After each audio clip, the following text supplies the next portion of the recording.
Research ethics बहुत important ये term है। हम जानते हैं कि हर जब भी हम शोध करते हैं, नैतिकता हमारे लिए बहुत महत्वपूर्ण है। चाहे किसी भी जगह पर हम काम करते हैं, शोध में भी नैतिकता का बहुत ज़्यादा रोल होता है। नैतिकता हमारे जीवन के हर क्षेत्र में बहुत ही महत्वपूर्ण है। इस चीज़ को देख करके न शोध में कुछ विशेष तरह के नियम बनाए गए हैं, रूल्स बनाए गए हैं कि हम शोध में हम अपनी नैतिकता को कैसे रखेंगे। जैसे कुछ दिक्कतें क्या आई कि एक रिसर्चर है, शोध कर रहा है, लेकिन क्या हुआ, जैसे कि आम सब जगह पे होती है वैसे ही उसी तरह से कि शोधकर्ता ने अपना खुद का किसी और का शोध किया हुआ चीज़ों को अपना बोल करके उसने पब्लिश कर दिया। तो ये क्या हुआ, एक अनैतिक घटना घटी। तो ये जो है हमारे नैतिकता के विरुद्ध है। तो होता क्या इससे कि जब रिसर्चर ने ऐसा किया, तब बोला कि मैंने किया, जबकि उसने किया नहीं था, तो एक तरीके का अनैतिक घटना घटी। इससे क्या होगा, जिसका उसने चुराया वो चीज़ें गलत हुई, क्योंकि उनका किसी और का दिया हुआ चीज़ें उन्होंने अपने नाम से लिया। इसके अलावा और कुछ है कि जैसे अगर कहीं पे हमने बोलते हैं कि इसको 2000 लोगों पर या जो 2000 जानवरों पे हमने या इतने अमाउंट ऑफ पॉपुलेशन पे हमने इसको शोध किया और इसमें हमें इतना % हमारा सही निकला, लेकिन अगर ऐसा नहीं है, उसने बताया कि 2000, लेकिन अगर एक्चुअली वो अगर किया 1000 पे, तो क्या वो जो शोध में दावा किया जा रहा है वो परिणाम ही गलत है, लेकिन लोग उसको सही मानेंगे। तो ये भी आपका क्या होगा, शोध में एक अनैतिक हुआ। मतलब इसको हम कहते हैं कि एथिकल सही नहीं है, ये सब चीज़ें क्या अनैतिक है। और भी कुछ चीज़ें होती है। मैंने शोध करना शुरू किया, जिस डेटा का हमने यूज़ किया, जैसे हमने बताया कि नल हाइपोथेसिस के बारे में बात कर रहे थे। हम ये जानते हैं कि हमारा जो शोध है उसमें यह साबित हो गया या साबित हो सकता है कि मेरे जो हाइपोथेसिस है वो गलत है, लेकिन तब भी अपने स्वार्थ के लिए अगर हम इसको ऐसे मैनिपुलेशन कर दे कि वो सही साबित हो, तो ये भी क्या है, एक अनैतिक घटना है। इससे क्या होती है, बहुत सारे मिसकंसेप्चुअल जो लोग इसको बिलीव करते, ट्रस्ट करते हैं, उसमें दिक्कत होती है। जैसे मान लीजिए कि कोई अगर ऐसा होता है कि सपोज करो कि कोई प्रोडक्ट है मार्केट में और ये बताया गया कि ये जो प्रोडक्ट है इसको यूज़ करने से आपका इस तरह के बेनिफिट होंगे। जैसे अगर आपने कोई हेल्थ का ड्रिंक लिया, हेल्थ ड्रिंक जिसे कहते हैं मार्केट में, अगर ये दावा करता है कि ये लेने से आपका हाइट बढ़ेगा या आपका मसल्स बढ़ेंगे या आपका स्ट्रेंथ बढ़ेगा, लेकिन उन्होंने जो शोध किया है वो पहले से ही फिक्स था कि मुझे ये रिजल्ट दिखानी है, और उसके आधार पर अगर उन्होंने डेटा को इकट्ठा किया, सब कुछ उन्होंने मैनिपुलेशन किया, तो इसमें क्या होता है, हमारा शोध एथिक्स का हमारा वायलेशन होती है, अनैतिक है ये। उससे जो बातें हम मार्केट में या लोगों के समाज में डालेंगे जाएंगे, वो चीज़ें सही नहीं होगा, गलत होगा। तो जब ये गलत होगा तो क्या होगा, ये शोध में नीतिगत नहीं हुआ, अनैतिक हुआ। तो इन्हीं सब चीज़ों को जैसे जैसे बढ़ता गया, ये सब चीज़ें बहुत होती गई, तो फिर इसके ऊपर डेवलप किया गया कि हम रिसर्च एथिक्स को हमें फॉलो करनी है। According to Oxford English dictionary, ethics are said to moral principles that govern the person's behavior or the conducting of an activity, जो उसको एक्टिविटी जो कर रहा है या उसका जो बिहेवियर है वो उसको वहाँ पे एक डिफाइन किया गया है कि ये मोरल वैल्यूज आपके होना चाहिए। Similarly, research ethics are those moral principles that govern the research process or the behavior of the researcher. These states what a researcher ought to do and what he और she should avoid. जैसे biasness को उसको avoid करना चाहिए, पक्षपात जो है उसको अवॉइड करना चाहिए। Ethics are different from the laws as the former are more informal and the broader than the laws which are legal rules. Ethics में क्या होती है, कई जगह ऐसे होती है कि एथिक्स को आप लीगल रूल में शामिल नहीं कर पाते हो। जैसे एग्जांपल के तौर पे, अगर हम किसी भूखे को देखते हैं और वो खाना मांग रहा है और मेरे पास अगर सामर्थ्य है मैं उसको खाना दे सकूं, तो ये नैतिक नियम यह कहलाता है कि हमें उसको खाना देना चाहिए, उसको पानी देना चाहिए, उसको सेवा करना चाहिए। लेकिन अगर कोई नहीं करता है तो उसका कोई कानूनी धारा नहीं है कि वो मतलब वो उसको दंडित किया जाएगा। हाँ, नीतिगत रूप से उसे उसका मोरल वैल्यूज उसे करना चाहिए। किसी सबको क्लियर है? किसी को डाउट तो नहीं है जितना अभी बताया मैंने?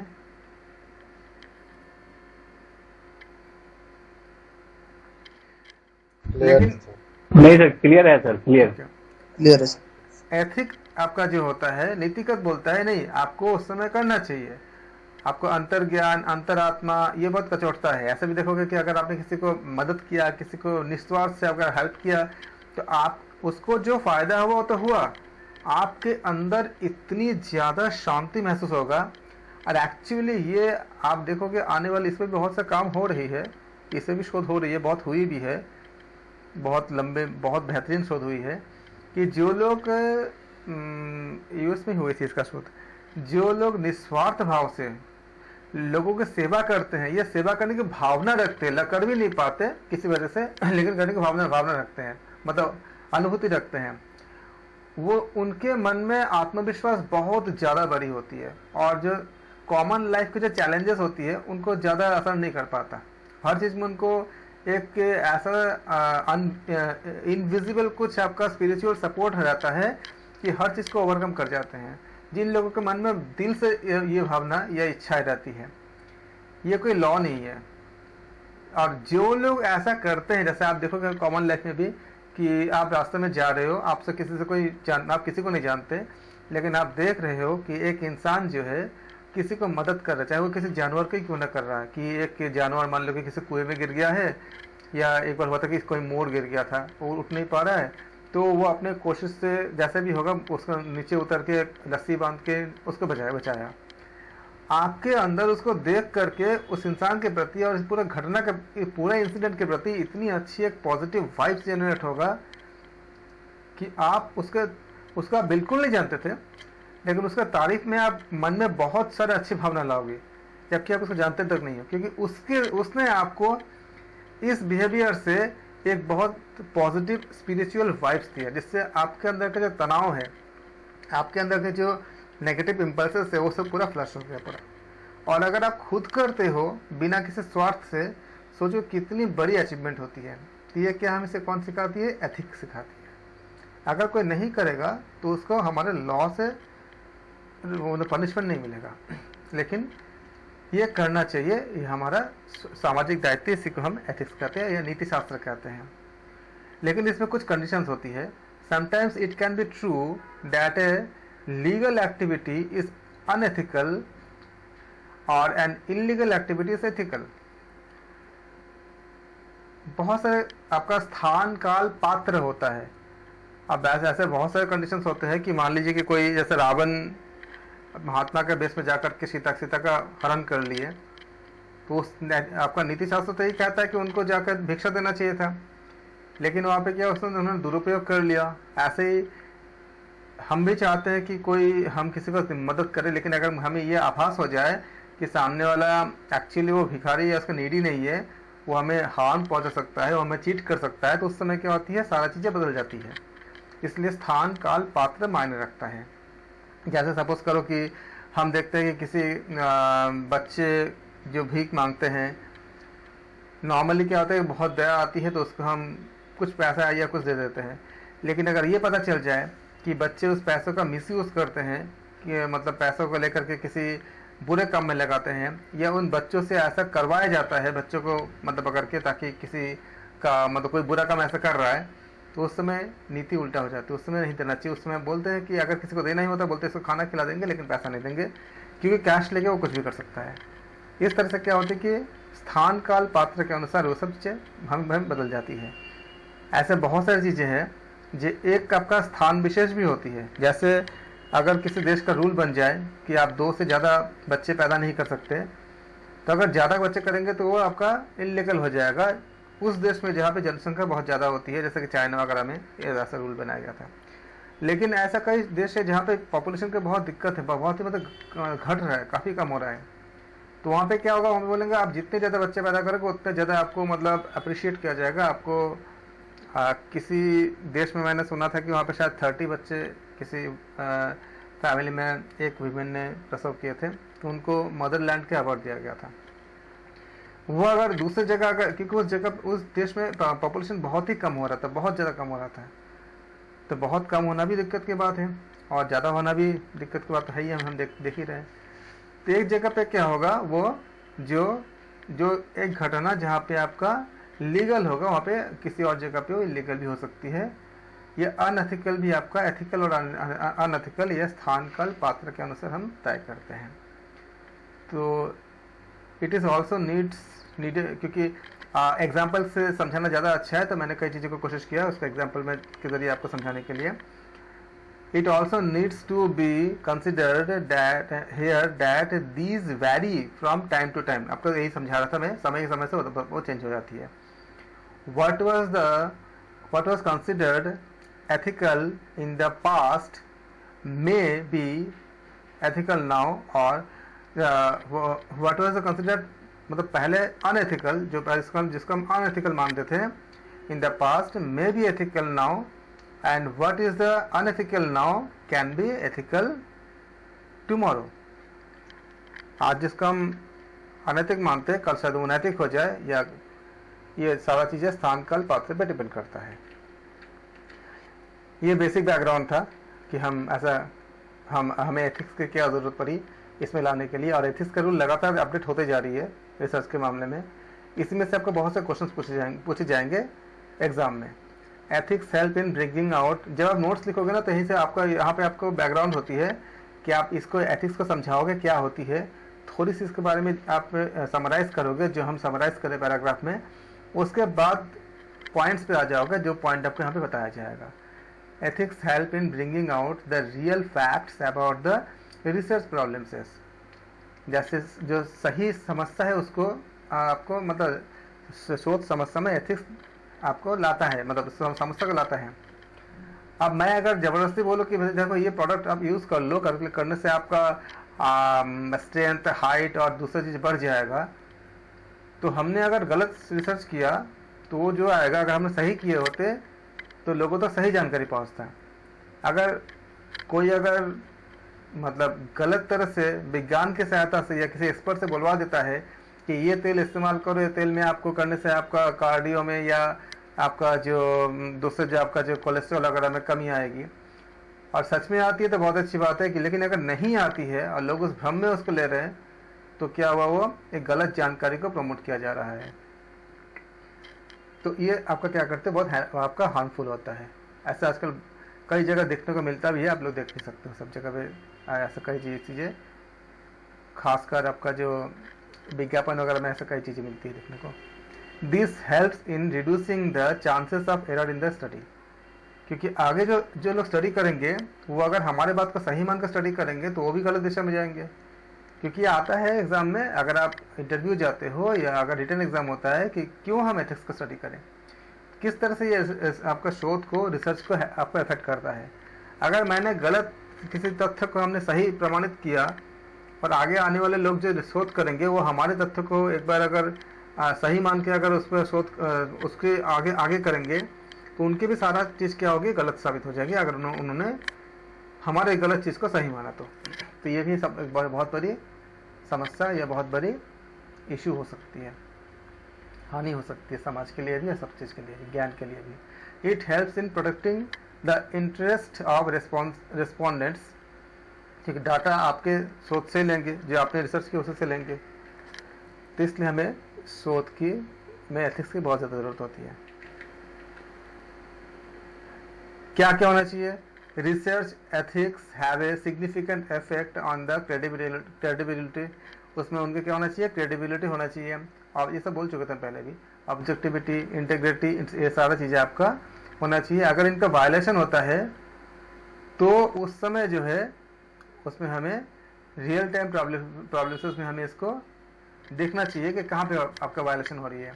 कुछ पॉइंट्स है जिसको हमें याद रखना चाहिए, क्योंकि एग्जाम में ये सब चीज़ें मिल के आपको क्वेश्चन बना देंगे, मिला के सारा यही सब पॉइंट डाल करके आपको एक क्वेश्चन बना देंगे कि क्या क्या होना चाहिए। Researchers should interpret data with honesty, मतलब पूरे ईमानदारी से डेटा को इंटरप्रेट करना चाहिए, so that the result conclude the real result. जैसे अगर मैंने शोध कर रहा हूँ कि क्या अगर मैं जल नीति और सूत्र नृत्य करने से क्या पाचन तंत्र में कोई असर पड़ता है, अगर ऐसा हम शोध करने की कोशिश करते हैं तो ये क्या होती है आपका, अगर मैं ये बोलता हूँ कि असर पड़ता है तो हमारा गलत चीज़ें हमने इंटरप्रेट किया हमने, तो इंटरप्रेट हमें सही करना चाहिए कि नहीं ये असर नहीं पड़ता, हमें उसमें मैनिपुलेशन नहीं करना चाहिए, ताकि उसका जो रिजल्ट है उसका कंक्लूजन सही हो सके। क्योंकि सामने आने वाले लोग भी डॉक्टर अगर भी बोलेंगे हाँ आप नैतिक करो, सूत्र नैतिक करो, उससे आपका असर पड़ जाएगा अगर हमने गलत चीज़ों को प्रूव किया तो। Researcher should be open to criticism, आपको क्रिटिसिज्म मतलब के लिए तैयार रहना चाहिए, हमेशा आपकी आलोचना हो सकती है। New ideas and feel free to share research finding and resources etcetera. Researchers should try to maintain the objectivity of the research, so that they should try to keep the research free from their personal bias। उनका जो खुद का जो भी सोच होता है, उनका खुद का जो भी मतलब एक पक्ष होती है, उसके अलग होकर के जो रिसर्चर होते हैं उनको इसके बारे में अपने शोध को पूरा करना चाहिए। ये सारे आपका रिसर्च के जो मेन चीज होती है, मतलब होती है जिसके बारे में हम पहले बात भी कर चुके थे। Legality of the process must be maintained, that is whatever legal framework is relevant to the research should be obeyed. जहाँ पे जिस देश में जिस काल में भी आप शोध कर रहे हो, उनके यहाँ के जितने भी आपका, अगर आप किसी विदेश में जाकर शोध कर रहे हो तो वहाँ पे जो भी आपका डू एंड डोंट्स है, जो भी आपका उसका लीगल रूल्स है, उसका हमें फॉलो करना चाहिए। इसलिए अगर हम इंडिया से बाहर या अपने देश से बाहर जगह कर रहे हैं तो आगे सब चीज़ें जान करके उसके नियम की नीति के अनुसार हमें करना चाहिए। Other than this some other ethics are researcher should be non discriminatory and should have respect to the students, colleagues and other involve in the research. Also research should be so that it addresses the real life problems जो हम पहले से बात कर चुके थे, is applicable to the social settings. ये सारी चीज़ देखना चाहिए कि हमारे सामाजिक समस्याओं के प्रति वो सरोकार हो जो हम शोध कर रहे हैं। क्या नहीं करना चाहिए, बहुत बड़ी समस्या जो आपको मैं पहले शुरू में एकदम बताया था कि समस्या जो आती है, एक होती है आपका फैब्रिकेशन, बहुत बुरी समस्या है इस समय। मनगढ़ंत बातें, मतलब जो चीज़ है ही नहीं उसको हमने बता दिया, इसमें इसको कहते हैं हम लोग फैब्रिकेशन। तो जैसे मान लीजिए एग्जांपल के तौर पे, हम किसी डेटा को, किसी रिसर्च शोध को करने के लिए हमें 100 रिस्पोंडेंट्स के हमें डेटा चाहिए, हमको 100 प्रतिभागी का हमें डेटा चाहिए, लेकिन किसी कारण से हमें 90 लोगों का ही हमें डेटा मिल गया, हमको 10 लोगों का डेटा हमें नहीं मिला, लेकिन हमने अपने तरफ से कुछ जोड़ दिया। चलो ये है 10 लोगों का जो आपका जो रिएक्शन से जो भी डेटा था हमने अपने से मैनिपुलेट कर दिया। एक्चुअली मुझे मिला कितना, 90 लोगों का मिला, 10 का हमने खुद से जोड़ा। इसे कहते हैं हमने मनगढ़ंत अपने आप से कर दिया, इसे कहते हैं फैब्रिकेशन।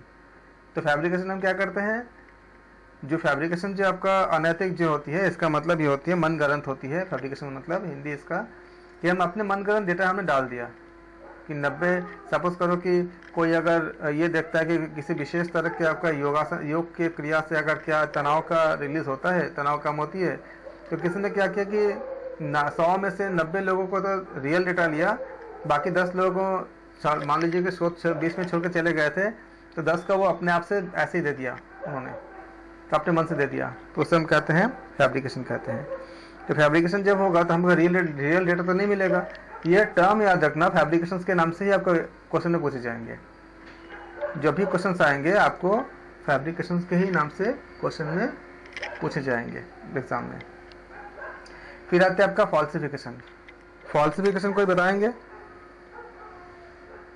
इसका मतलब होती है जालसाजी।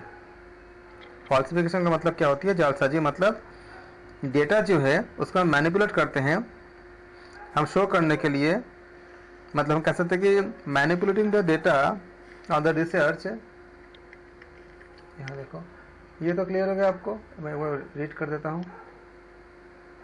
Fabrication, falsification, plagiarism, etc. should be avoided in research as these are considered to be violation of research ethics। ये आपका रिसर्च नीति का मतलब आपका जो एथिक्स है, मोरल वैल्यूज है, उसको वो वायलेशन करता है। These are also known as the 3 cardinal sins of research in misconduct। अगर एग्जाम में आता है कि what are the 3 cardinal sins, आप इसको याद रखना, इसी नाम से याद रखना, फैब्रिकेशन, फॉल्सिफिकेशन एंड प्लैगियरिज्म। तो इसका हम लोग तीनों अभी देखेंगे क्या क्या होता है। एक तो आपको क्लियर कर दिया कि फैब्रिकेशन क्या होता है। The effect of the credibility of research, the following should be avoiding during the research. ताकि आपको क्या रिसर्च आपका क्रेडिबल बना रहे, इसके लिए क्या होना चाहिए? Suppose a researcher needed to be collect the data from the 100 respondents, but due to some reason he has been able to collect the data only from 90। 100 लोगों से डेटा उनको कलेक्ट करना था, लेकिन कुछ कारण से उन्होंने खाली 90 लोगों से ही डेटा को कलेक्ट कर पाए। if he completes the remaining 10 data sets of his own, अगर वो अपने खुद से ही, अपने खुद के विचार से 10 डेटा सेट को वो मैनिपुलेट कर लेता है या भर देता है, then it will be known as the fabrication। तो इसको हम कहते हैं फैब्रिकेशन कहते हैं। It is ethically wrong as the data which does not exist, क्योंकि वो 10 लोग थे ही नहीं, does not exist really and created artificially by the researcher। शोधकर्ता के द्वारा अपने आप ही मतलब आर्टिफिशियल उसने इसको क्रिएट किया। has been used in the study, so the interpretation based on this data will not be accurate as the data was not accurate।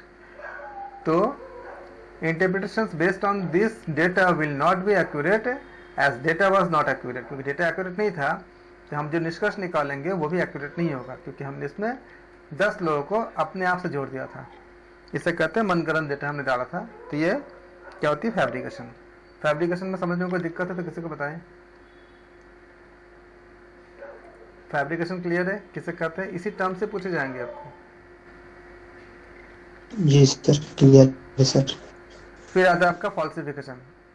Message box मेरे पास ओपन नहीं है, आप लोग माइक खोल के बोल सकते हैं जो बोलना होगा, और आपको अगर कोई डाउट होगा तो माइक खोल के कह सकते हैं, कोई इशू नहीं है। फॉल्सिफिकेशन नाम से कहता है जालसाजी। फॉल्सिफिकेशन मतलब क्या होती है? जालसाजी होती है। जालसाजी मतलब क्या हुआ कि जो चीज़ें जिसको हम दिखाना चाहते हैं अगर वो है ही नहीं एक्चुअली, तब भी हम जबरदस्ती बोल रहे हैं कि नहीं ऐसा है। हम इसको क्या कर रहे हैं? इसको हम बता रहे हैं कि नहीं, जो चीज़ें एग्जिस्ट ही नहीं करता, मतलब डेटा को क्या करता है? मैनिपुलेट कर दिया हमने, ये शो करने के लिए कि अगर मैं मैनिपुलेट नहीं करूँगा तो जो हम दिखाना चाहते हैं वो रिजल्ट नहीं आएगा। और हम जानते हैं कि शायद हमारा जो दावा है वो सही नहीं भी हो, लेकिन अगर मुझे नहीं दिखाऊंगा तो मेरा फ़ायदा नहीं होगा। तो हम क्या करते हैं? डेटा को इस तरह से शो करते हैं कि वही रिजल्ट आए जिसमें हमें फ़ायदा हो। एग्जाम्पल के तौर पे क्या कोल्ड ड्रिंक पीने से सच में आपको इस तरह के जो विज्ञापन में दिखाई जाती है, ऐसा कुछ होता है क्या? कोई भी ब्रांड के अगर कोल्ड ड्रिंक पीते हो तो जिस तरह से विज्ञापन में आपको जो एक्शन के साथ दिखाई जाती है सारे विज्ञापन में, मतलब जैसे आपके शरीर में ऐसे तेज आ गया, ताकत आ गया, आप इतना मतलब कुछ भी कर सकते हो, जैसे आप ह्यूमन की तरह बन गए, ऐसा सच में होता है क्या? होता तो नहीं है सर कोई अगर, हाँ कुछ नहीं हुआ सर, कुछ नहीं हुआ सर। हाँ, लेकिन आपको दिखाते हैं ना विज्ञापन में ना कि ऐसा होता है, ऐसा होता है, ऐसा होता है। लेकिन अगर दावा किया जाए कि कहाँ क्या आपका कोल्ड ड्रिंक पीने से क्या ताकत मिलती है, तो इस चीज़ को साबित करने के लिए अगर कोल्ड ड्रिंक वाले उसमें चीनी मिला देंगे तो मिठास तो मिलेगी। अब जब मिठास मिलेगी तो ताकत भी मिलेगी, थोड़ा बहुत मिलती है ना मीठा खाने से, क्योंकि उसमें कार्बोहाइड्रेट होता है, कार्बोज होता है। बात के असर क्या होगा अलग बात है, उस समय तो ताकत मिल जाएगा आपको थोड़ा बहुत। तो ये अगर मैं बताऊं कि नहीं आप कोल्ड ड्रिंक खाओगे तो उसमें आपको ताकत मिलेगा, तो ताकत तो मिलेगा क्योंकि उसमें मीठा है। लेकिन बाकी चीज़ें क्या होल्ड करता है, क्योंकि मुझे ये चीज़ दिखाना था इसमें कि आपको एनर्जी मिलती है, तो ये चीज़ हमने इसमें डाला इस तरह से कि हमें एनर्जी मिले। इस तरह से जब हम कुछ चीज़ को करते हैं कि हमें वो रिजल्ट मिले जो हमको, जो हमारे जिसके लिए हम इंटरेस्टेड है, तो ये हमने क्या किया, हमने फॉल्स किया, हमें जालसाजी किया हमने। दैट इज कॉल्ड, जो एक्चुअली एग्जिस्ट नहीं करता, इसे हम कहते हैं फॉल्सिफिकेशन, यानी जालसाजी कहते हैं इसको। Falsification means manipulating the data और the research process to show the result which can not be claimed otherwise on the basis of the available data. जो डेटा अवेलेबल है उसके आधार पे हम मैनिपुलेट कर दिया हमने, और मैनिपुलेट करके हमने उस परिणाम को ला दिया जो मैं चाहता था। अगर मैं ऐसा नहीं करता तो हमको वो परिणाम नहीं मिलता जिसको ऊपर मैं इंटरेस्टेड था। तो ऐसे चीज़ों को हम करते हैं। Suppose the data shows there is no association between the time spent on the video game and the performance in a test. अगर ये हम ये दिखाना चाहें कि आप वीडियो गेम खेलने में जितना समय लगाते हो उसके साथ आपका टेस्ट का कोई संबंध नहीं होता, but if the researcher manipulate this data to prove that his point that these are related.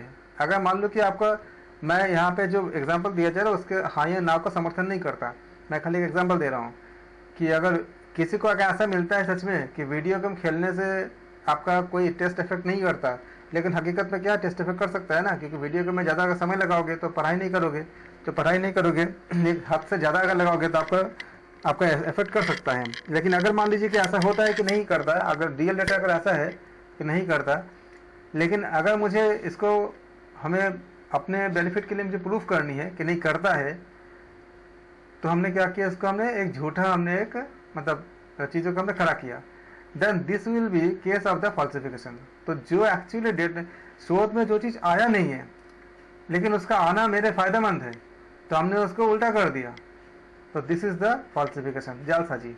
This is also ethically wrong as the claiming result which do not exist in the reality. वो exist ही नहीं करता। अगर मान लो कि मुझे सूत्र नीति का सेल करनी है, मैंने दिखा दिया कि भाई सूत्र नीति अगर करते हो तो आपका पाचन क्रिया में बहुत अच्छा है। अगर नहीं अच्छा होता नहीं है, पाचन क्रिया के साथ आपका जल नीति सूत्र नीति का कोई मतलब नहीं होता, लेकिन मुझे दिखाना है ताकि मेरा सेल हो जाए। अगर कोई दिखाता है तो ये क्या हो जाएगा, ये फॉल्सिफिकेशन हो जाएगा। एक उसको पता है, ऐसा नहीं कि इसको नहीं पता, उसे पता है, लेकिन वो चीज़, वही चीज़ चलाना चाहता है जो उसके मन की इच्छा है। तो उसके लिए क्या करेगा, वो गलत चीज़ों को अगर मतलब स्थापित करता है जो है ही नहीं, एक्चुअली रॉन्ग, मतलब जो एग्जिस्ट नहीं करता, उसे कहते हैं हम लोग फॉल्सिफिकेशन। इसके हिंदी तो है आपका जालसाजी, लेकिन जालसाजी का बहुत सारा सिनोनिम्स बन सकती है, तो एग्जाम में आप लोग उलझ सकते हो। आप इसको इंग्लिश में चेंज नहीं होता, इंग्लिश इसको होता है फॉल्सिफिकेशन, इसको याद रखोगे। One should be careful while using the others persons work and should site in properly. जैसे साइट मतलब दूसरे का चीज़ें जो हम जो देखते हैं, मतलब दोबारा जब उद्धरण करते, साइटेशन का सही हिंदी होगा उद्धरण करना हिंदी में। जब हम दोबारा उसको इस सिंपल भाषा में मान लो कि उसको हम देख करके मतलब नोट करते हैं, कॉपी करते हैं, इस तरह की चीज़ें जो होती है, तो इसका हम किसी का शोध को हम कितने बार मैंने देखा तो कितने आपका साइटेशन होगा, यह होती है। तो इस तरह से जब हम करते हैं कि one should be careful while using others person work, जब हम लिटरेचर रिव्यू करते हैं, किसी और के काम को देखते हैं, and should care site it properly, आप इसको सही तरह से कॉपी करो, सही तरह से उसको उदाहरण करो जब आप लेते हो तो. But often it is seen that people use another person's work while claiming it to be their own. वो दूसरे व्यक्ति का काम को ले तो लेता है, कॉपी कर लेता है, लेकिन बोलता है कि मैंने किया है. एग्जाम्पल के तौर पे देखोगे, जब कोई बुक लिखी जाती है तो उसमें जो बहुत सारे एग्जाम्पल्स ऐसे होते हैं. आप कोई भी, जैसे मान लो कि तुम्हें आपको एक मैथ्स की बुक लिखनी है, तो आप क्या करोगे, मार्केट में कौन कौन से अच्छी अच्छी बुक है उसको देखोगे, उन्होंने क्या क्या क्वेश्चंस डाला है उसको देखोगे, उस क्वेश्चन के बेसिस पे आप कुछ बनाओगे. तो हो सकता है कि आपने देखा कि इनके बुक में तो बड़ा अच्छे अच्छे क्वेश्चन है, मुझे समझाने में बहुत अच्छा होगा, तो आपने उसको ले लिया अपने में, लेकिन उसमें कॉपी कर लिया, लेकिन आपने बुक में उनका नाम कहीं नहीं डाला, आपने खाली अपने नाम से डाल दिया कि मैंने इसको बुक को लिखा है. आपने दूसरे व्यक्ति का काम को तो साइटेशन कर लिया, लेकिन आपने उसमें क्लेम ये क्लेम किया कि आपका खुद का है. तो one should be careful while using others person work and should cite it properly. But often it is seen that people use another person's work while claiming it to be their own. Claim करते हैं कि उनका खुद का काम है. This is a case of, इसको क्या कहते हैं हम लोग, प्लेगरिज्म कहते हैं इसको. आप याद रखना, ये नाम बहुत पूछे जाते हैं और अक्सर आती है. तो ये जो है, इसको हम हिंदी में बोलेंगे साहित्यिक चोरी कहते हैं इसको. तो साहित्यिक चोरी, पता नहीं आपको ऑप्शन में कुछ और सिनोनिम्स दे दे अगर हिंदी देखेंगे, तो इसलिए आप इसको इंग्लिश में याद रखेंगे, क्योंकि इंग्लिश वाला देख लेंगे तो आपको याद हो जाएगा कि हाँ ये बोलना क्या चाहते हैं. दूसरे के द्वारा किया गया काम को चोरी करके फिर उनका नाम ना दे करके, काम तो सही है क्योंकि उसका पहले प्रूव हो चुका था, लेकिन उसमें अपना नाम देना, दैट इज कॉल्ड आपका प्लेगरिज्म होते हैं. तो बहुत ज़्यादा होती है.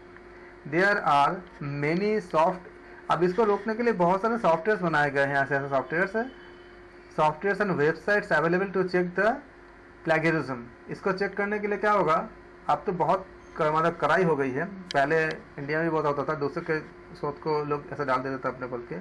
अब तो अपना शोध भी नहीं डाल सकते. अगर आपने एक चीज़ पे आपने कुछ शोध किया, उस डेटा को अगर दूसरे शोध में डालेंगे तो वो भी आपका, उसको भी वो मतलब लीगल नहीं है. उसके लिए आप नया शोध कर रहे हो. अगर डालते हो तो फिर ये भी बताओ कि मेरा ही तरह किया गया शोध था और वहाँ से मैंने लिया, उसको आप डिक्लेयर करो.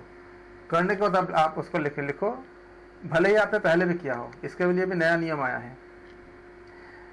तो ये क्या होती है आपका, देयर आर मेनी, बहुत से सॉफ्टवेयर ऐसे होते हैं कि अगर आपने ऐसा कुछ भी किया तो सबसे पहले आपका जो शोध को उसमें डाला जाएगा, उससे कुछ रूल्स होते हैं. और ऐसे लाखों आपका जो जिसने जमा की है इसके पहले थीसिस वगैरह, उससे वो सॉफ्टवेयर अलग कर लेगा आपको 1 मिनट में, 1-2 मिनट में कर लेगा कि आपका जो है वो कहीं से पूरा कॉपी किया गया है कि नहीं. कॉपी करने का भी कुछ रूल्स उसमें सेटअप है कि कहाँ तक आप कॉपी लीगल मानी जाती है, कहाँ तक नहीं मानी जाती है. तो उसके लिए भी कुछ नियम है. जब आप जब शोध करने जाओगे तो पहले आप कुछ टाइम तक खाली यही सब इसको बहुत डिटेल में पढ़ोगे तो आपको हमें बताया जाएगा. तो इसलिए, और अगर कोई ऐसा अनैतिक करते हुए पाया जाता है तो उसका तो वो बहुत से मतलब कठिन पनिशमेंट का इंडिया में इस समय रूल बन गया है कि अगर कोई ऐसा करता है तो फिर उसको एक लंबे समय तक के लिए शोध के लिए निकाल देते हैं. और भी बहुत से उसका मतलब काफ़ी ज़्यादा इस समय नियम बन चुका है कि कोई ऐसा कर नहीं सकता. कई तरह के साइट, कई तरह के सॉफ्टवेयर ऐसे अवेलेबल है. This check millions of the documents in less than 1 minute. एक समय 1 मिनट से कम से भी वो लाखों डॉक्यूमेंट को चेक कर सकता है. The original source eight which the content, खाली चेक ही नहीं करता, वो ये भी बता देगा कि इसका पहला किसने बनाया था, ओरिजिनल सोर्स क्या है ये भी बता देगा. B it a single line और ए पैराग्राफ मैचेस, अगर मैच कर जाता है तो वो बता देगा कि ऐसा ऐसा है. यहाँ तक कि मेरे जानने में ऐसा हुआ था कि इग्नू का जो असाइनमेंट किसी ने जमा कर रहे थे उसमें भी कॉपी कर रहे थे, तो पहले ही चेक करके बता दिया कि आप इसे जमा नहीं कर सकते क्योंकि ये पूरा कॉपी किया हुआ है, सॉफ्टवेयर ये पकड़ लेगा. उस स्टूडेंट्स को दोबारा करना पड़े, क्योंकि अगर ऐसा होगा तो फिर उनमें कुछ नियम है कि फिर लंबे समय तक के लिए वो खाली इग्नू ही नहीं, ऐसा भी नियम है कि अगर ज़्यादा कुछ होता है तो वो आगे दूसरे यूनिवर्सिटी के लिए भी कई तरह के उसके ऊपर रेस्ट्रिक्शन लग सकते हैं अगर ऐसा करते हुए पाया जाता है. तो कॉपिंग योर ओन वर्क, जो समझा रहा था, आपका खुद का अगर पहले का किया हुआ कुछ वर्क है, copying your own work from one research to another, आप 2 शोध कर रहे हो, पहले शोध के जो आपका डेटा है उसी का अगर दूसरे में अगर कॉपी करते हो क्योंकि आप दावा कर रहे हो कि ये हमने नया शोध है मेरा, तो आप अपने को भी नहीं कर सकते। It is also amount to plagiarism, ये भी आपका क्या है, उसको प्लेगरिज्म का हिस्सा होता है अगर अपना भी लेते हो। अगर ये दावा करते हो कि मैंने इसके लिए फ्रेश किया है, तब आप मेंशन कर दो कि हमने इससे लिया है, तब ठीक है। If you want to use any part of your own research for another research then it should be mentioned in the reference. आपको रेफरेंस मेंशन करना है ताकि इसका मतलब इसका जो एथिकल वैल्यूज बनी रहे। यहाँ तक किसी को डाउट हो तो बता दीजिए। किसी को डाउट है? नहीं है। इसके अलावा नहीं सर, क्लियर है। ओके, क्लियर है सर। इसके अलावा क्या है, इसके अलावा आपको आप लोग जीआरएफ मिल जाएगा। आप लोग एक या तो प्रोफेसर बनोगे बड़े बड़े बहुत अच्छे अच्छे, या फिर आप अच्छे अच्छे रिसर्च करोगे, शोध करोगे। जब शोध करोगे तो आपको मोटे पैसा गवर्नमेंट देंगे, या आप कोई कंपनी शोध कराएगी तो कंपनी आपको बहुत पैसा देगी उसके लिए। कंपनी पैसा दे रही है, ये सरकार पैसा दे रही है कि आप इसको शोध में खर्च करो।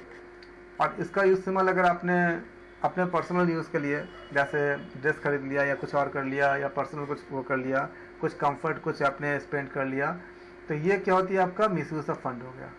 आपको फंड दिया गया था शोध में खर्च करने के लिए, आपने शोध में खर्च नहीं किया, कहीं और खर्च किया, तो ये आपका एथिकली आपका गलत हो गया। तो misuse of fund should not be done. Funds receive from any institution for research should be spend only on research work. खाली शोध के कार्य में ही हमें खर्च करना चाहिए। It should not be so that the money has been spent for personal comfort. आप अपने आराम के लिए खर्च कर रहे हो, and then fake bills have been submitted to claim the funds.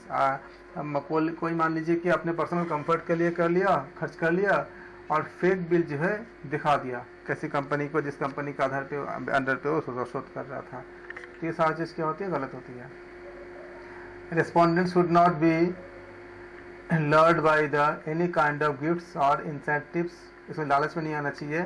for providing data, data provide करने के लिए किसी लालच में नहीं आना चाहिए। जैसे मान लीजिए कि अगर कोई पर्टिकुलर किसी फील्ड का, अगर मान लीजिए कि मैं अगर किसी फील्ड का एक्सपर्ट हूँ और कोई आके बोलता है कि आप मुझे इस तरह के रिएक्शन दो, इस तरह का डेटा मुझे कर दो जिसके बदले में मैं आपको कोई गिफ्ट देता हूँ, कुछ पैसा देता हूँ, कुछ रिश्वत देता हूँ कि अगर ये प्रोडक्ट अगर इस्तेमाल करते हो तो ऐसा ऐसा हो गया है। अगर मैं एक्सपर्ट हूँ, अगर मैं मेडिकल के फील्ड पे या योग के फील्ड पे या किसी भी फील्ड पे अगर मैं एक्सपर्ट हूँ, अब मुझसे कोई अब मेरा राय मांग रहा है, और राय मांगने से पहले बोलता है कि आप ये मुझे दो इस तरह से, तो इसके बदले में मैं आपको ये दूंगा, तो ये सब चीज़ें क्या होती है, आपका अनएथिकल होती है। लेकिन डेटा के बदले आप छोटा मोटा गिफ्ट उसको दे सकते हो जब आपको डेटा मिल जाएगा। जैसे मान लो कि आपने उनको थोड़ा जूस पिला दिया, या ऐसा कुछ छोटा मोटा गिफ्ट दे दिया, जिसको हम कहते हैं gift as a token of appreciation कहते हैं। However giving them some gift, small gift as a token of appreciation after collecting data is not wrong. लेकिन कलेक्ट करने के बाद, उसके पहले नहीं। मिसयूज ऑफ, ये बहुत इंपॉर्टेंट है, मिसयूज ऑफ कॉन्फिडेंशियल इन्फॉर्मेशन। मान लो कोई एड्स के ऊपर अगर कोई बीमारी के ऊपर कोई अगर मान लो कि कोई शोध कर रहा है, तो लोगों से पूछा कि जिसको एड्स है उनको बहुत सी चीज़ें पूछा।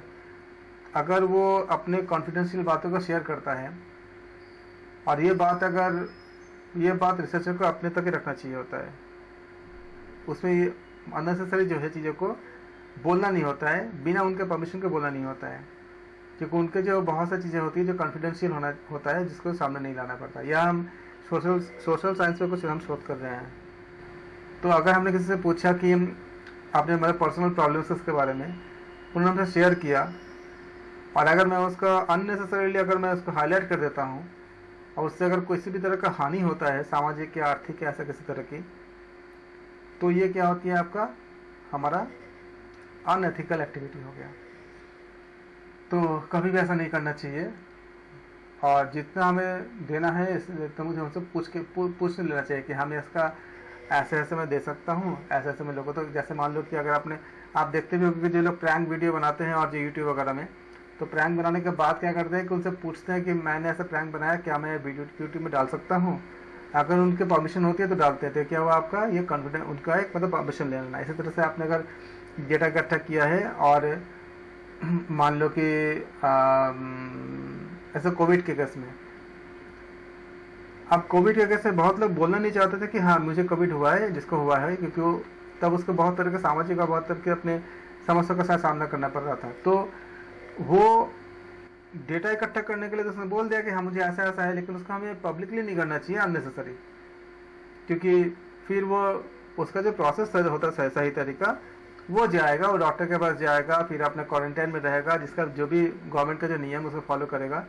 लेकिन बिना ज़रूरत के खाली सबके सामने अगर मैं हाईलाइट कर दूं, या किसी को एड्स हुआ है अगर मैं हाईलाइट कर दूं, और एड्स का उसने मुझे सारा जानकारी दिया कि जो मैं उससे सवाल पूछा था, लेकिन अगर उसको मैं इन्फॉर्मेशन का अगर हाईलाइट कर दूँ तो बहुत मतलब वो अनएथिकल, या कोई रिलेशनशिप में और कुछ चीज़ों को मैं शोध करना चाह रहा हूँ कि समाज में कि किस तरह से समाज में विघटन या किस तरह से हम सामाजिक सद्भाव को बेहतर कर सकते हैं। लोगों ने अपनी अपनी समस्या को बहुत से पर्सनल इन्फॉर्मेशन का शेयर किया, तो उससे मुझे अननेसेसरीली उसको बाहर मतलब उसको हमें कॉन्फिडेंशियली रखना चाहिए, अननेसेसरीली उसको हमें ब्रॉडकास्ट नहीं करना चाहिए। तो मिसयूज ऑफ कॉन्फिडेंशियल इन्फॉर्मेशन, ऐसे ये बात खाली शोध पे ही नहीं हर जगह लागू होती है। किसी ने अगर हमसे कुछ बातें शेयर किया अपना समझ के, या उनको दुख को दूर करने के लिए, तो हम उनके दुख को दूर कर पाए ना कर पाए वो तो अलग बात है, लेकिन उनके बातों को कभी भी अननेसेसरीली ऐसे हमें मतलब कॉन्फिडेंशियल चीज़ों को हमें रखना नहीं चाहिए, क्योंकि उससे और ज़्यादा जब सामने बातें आती है तो उनको दुख होती है। तो ये हमारे ऐसे भी मतलब एथिकल में आता है, और शोध में तो आता ही है। Information is also something which is not ethically right. का जैसे मान लो कि किसी ने बोला, क्या किसी ने जैसे आधार नंबर लिया गया किसी काम के लिए, अब आधार नंबर को लेकर के हमारा जो मतलब काम तो हो गया पूरा, अब उसका अगर कोई मिसयूज़ करता है तो ये भी आपका शोध का, आपका जैसे कोई कंपनी है, मान लो मोबाइल कंपनी है, तो मोबाइल कंपनी ने सबसे आधार नंबर लिया कि वेरिफिकेशन करने के लिए, तो वेरिफिकेशन तक ही सही है, लेकिन अगर दूसरा को इस्तेमाल करता है तो क्या होगा, आपका ये कॉन्फिडेंशियल इंफॉर्मेशन का मिसयूज़ हो जाएगा। तो ऐसे confidential of the data should be maintained.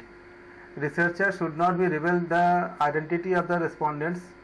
अभी बताया था अभी आपको, उसका आइडेंटिटी का हमें डिस्क्लोज नहीं करना चाहिए अननेसेसरीली। ऐसे किसी को अगर एड्स है, अगर मैं एड्स में अगर काम कर रहा हूँ तो ऐसे इसको नहीं बोलना चाहिए। To make respondents comfortable regarding the protection of their identity, most survey form do not have the column for the name of the respondent. उसमें नाम का कॉलम नहीं होता है, ऐसे होता भी है तो उसमें कुछ लिखे, जैसे मूवी वगैरह बनती है उसमें लिखा होता है कि आवश्यक मतलब गोपनीयता का ध्यान में रखते हुए हमने जगह और नाम चेंज कर दिया है ताकि वो उसका आइडेंटिफाई ना हो सके। तो हमने क्या किया इसमें कि ये सब जो हमें देखना होता है कि उनका नाम, उनके बाकी जो आइडेंटिटी है सामने ना आ पाए unnecessarily. It should be clearly specified that the respondent, if their identity is detailed, will be recorded or not. जैसे मान लो कि हम लोग उसका आइडेंटिटी, जैसे सपोज करो कि कई जगह पे ऐसा होता है जहाँ पे अगर लोगों से बात करते हो और रिकॉर्डिंग होती है और उसमें उनका अपना पर्सनल आइडेंटिटीज़ को डिस्क्लोज नहीं करना चाहिए, क्योंकि वो आपका एथिकल इशू के अंदर आता है कि ऐसा नहीं करना चाहिए। They know their identity will not be recorded and they can provide the data freely without any fear of being identified and their choices be repealed. आप देखते भी होंगे जो बहुत से वीडियोस ऐसे होते हैं जिसमें इसमें आपका वो कर देता है, क्या कर देते हैं, जो एक आवाज़ आता है ना बीच में, बीप का जो आवाज़ आता है, जहाँ पे चीज़ों को, जैसे कोई मूवी वगैरह में होती है ना कि कोई नंबर किसी को बोल रहा है तो नंबर के बीच में एक दो नंबर बोल के फिर उसको बीप कर देते हैं और फिर बात के कुछ नंबर बोलते हैं। तो ये क्या करते हैं, उसको इसी चीज़ को फॉलो करते हैं कि उनको किसी का भी कोई वही नंबर किसी न किसी का होगा, या अगर कुछ भी नंबर बोलेंगे तो ताकि वो वायलेशन ना हो। और ये कंडीशन भी होता है, इसलिए आप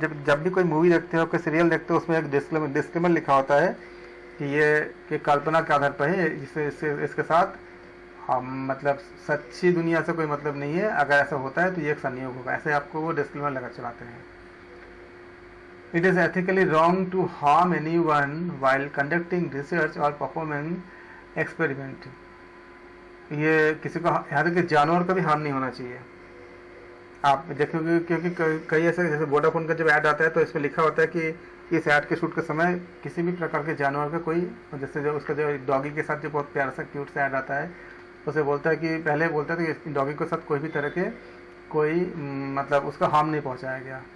तो ये हमें शोध में ये बताना पड़ता है कि जो भी अगर हम किसी जानवर का इस्तेमाल कर रहे हैं तो उसको हमने हार्म नहीं पहुंचाए हैं या नहीं पहुंचाना चाहिए जहाँ तक हो सके। अब कभी कभी तो ये मतलब जैसे मान लो कि अगर हम जैसे कोविड के लिए जब जानवर को टेस्ट किया गया तो जहाँ तक हो सकता है ये कोशिश करते हैं कि उनको कोई हार्म ना पहुँचे। Research should B free from the subjectivity of the researcher, that is a form of the personal biases, values, normals, morals, opinions and researches. हम बहुत डिटेल में बात कर चुके हैं। ऑल दिस इफेक्ट्स आपका जो है are the objective of the researcher and is applicable to solve the real life problems. रोज की जो हमारी समस्याएं होती है उनके साथ ये उसका मतलब करेक्शन होना चाहिए। इसी से किसी भी तरह के अनएथिकल चीज़ों से हमें बचना चाहिए। Main approaches of the research ethic, main आपका अप्रोच क्या होती है, यहाँ तक तो क्लियर है। यहाँ तक आपको डायरेक्ट नाम से पूछे जाएंगे। कुछ अप्रोचेस होती है आपका, एक होती है आपका डियोंटोलॉजिकल। डियोंटोलॉजिकल मतलब क्या होती है, नीति शास्त्र। इसका हिंदी जो होता है नीति शास्त्र।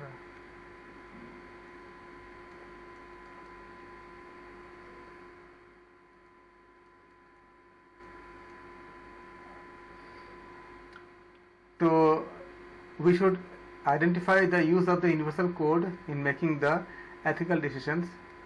फिर आपका एथिकल सेप्टिसिज्म अप्रोचेस। तो इसका मतलब होती है कि अविश्वास। सेप्टिसिज्म मतलब होता है अविश्वास। It states that ethical standard are not universal but are relevant to one's own particular culture and time. जिसको हम यहाँ पे सही मान रहे हैं, ये हर जगह सही होगा ये ज़रूरी नहीं होता है। ये जो शोध करता है वो जगह और समय के अकॉर्डिंग उन्होंने इसको फॉलो किया है। ये आपका किस में होती है, सापेक्षवाद यानी रिलेटिविज्म का होता है। एग्जाम्पल के तौर पे सफ़ेद कपड़ा पहनना। अगर पश्चिम देशों में जाओगे तो शादियों के समय वो वाइट ड्रेस पहन के उनके जो शादी का जो रिवाज पूरी होती है, जिसको बहुत शुभ माना जाती है। और हमारे यहाँ पे जब किसी के दुख भरे समय में अगर किसी के पति का मृत्यु हो जाती है तो विधवा के रूप में सफ़ेद कपड़े पहने जाते हैं। तो क्या हुआ, ये एक दुख की घड़ी हो गई, एक आपका शोक की अवस्था है, दूसरा क्या आपका खुशी की अवस्था है। क्या चेंज हुआ, जगह का चेंज हो गया और स्थान काल पात्र के हिसाब से वो मतलब बदलाव आ गया पूरा। तो ये आप जहाँ पे हो उसके अकॉर्डिंग ये यूनिवर्सल नहीं हुआ। एक जगह पे सही माना गया, एक जगह पे आपने अपना रीति रिवाज के अकॉर्डिंग। सबको क्लियर हो गया ये पार्ट। तो एथिकल लैब का जो है इसमें हम ये जब क्वेश्चन आएंगे आपको पैराग्राफ में ये सब आते हैं, आपको बना के दे देंगे और बताएंगे कि क्या ये यूनिवर्सल आपका ट्रूथ है, इस तरह का ऑप्शन दे देंगे। ये तो बता चुके हैं इसमें कि एथिकल डिसीजन जो होती है based on the examination on the comparison of cost and benefit. क्योंकि हम जब स्टडी करते हैं ये भी देखते हैं कि उसका आपका कॉस्ट और बाकी सब चीज़ें आपका बेनिफिट होना चाहिए। जैसे एग्जांपल के तौर पे हम बोलते हैं कि हम एक शोध कर रहे हैं कि क्या खारा पानी से मीठा पानी बना सकते हैं। ये एक शोध है, अच्छी शोध है, क्योंकि हमारे पास